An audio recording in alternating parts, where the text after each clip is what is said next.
జనవరి 2026లో యుఏఈ అధ్యక్షుడు Sheikh Mohammed bin Zayed Al Nahyan భారత పర్యటన సందర్భంగా రెండు దేశాలు $200 బిలియన్ అంటే 18 లక్షల కోట్లు ట్రేడ్ ఇన్వెస్ట్మెంట్ లక్ష్యాన్ని ప్రకటించాయి.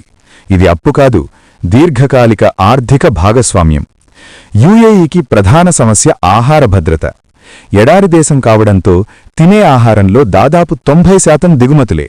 అందుకే భారత్లో ఫుడ్ పార్క్స్ ఏర్పాటు చేసి అక్కడ పండే పంటలను నేరుగా యుఏఈకి ఎగుమతి చేయడం, రైతులకు ముందే గ్యారంటీ కొనుగోలు ఒప్పందాలు చేయడం ద్వారా తమ ఫుడ్ సప్లైని సురక్షితం చేసుకుంటోంది.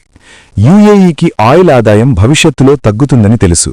అందుకే తమ సావరిన్ ఫండ్స్ ద్వారా భారత్లో స్టార్టప్లు, మ్యానుఫ్యాక్చరింగ్, రోడ్లు, పోర్ట్స్, ఇండస్ట్రియల్ జోన్లలో పెట్టుబడులు పెడుతోంది. భారత్లో పెద్ద మార్కెట్, వేగమైన వృద్ధి ఉండడం వల్ల ఇది వారికి లాంగ్ టర్మ్ లాభం. డీల్లో భాగంగా యుఏఈ నుంచి భారత్కు 10 సంవత్సరాల వరకు ఎల్ఎన్జీ గ్యాస్ సరఫరా ఒప్పందాలున్నాయి. దీనివల్ల భారత్కు ఎనర్జీ స్టెబిలిటీ, యుఏఈకి గ్యారంటీ కస్టమర్ లభిస్తుంది. ఇంకో కీలకంశం ఐఎంఈసీ ట్రేడ్ కారిడార్. భారత్ నుంచి యుఏఈ మీదుగా యూరప్కు కొత్త రవాణా మార్గం. దీనివల్ల షిప్పింగ్ టైం, ఖర్చు తగ్గి ఇది చైనా బెల్ట్ అండ్ రోడ్ ప్రాజెక్టుకు ప్రత్యామ్నాయంగా మారుతుంది. ప్రపంచ కంపెనీలు ఇప్పుడు China+1 వ్యూహంతో మరో తయారీ కేంద్రం కోసం చూస్తున్నాయి.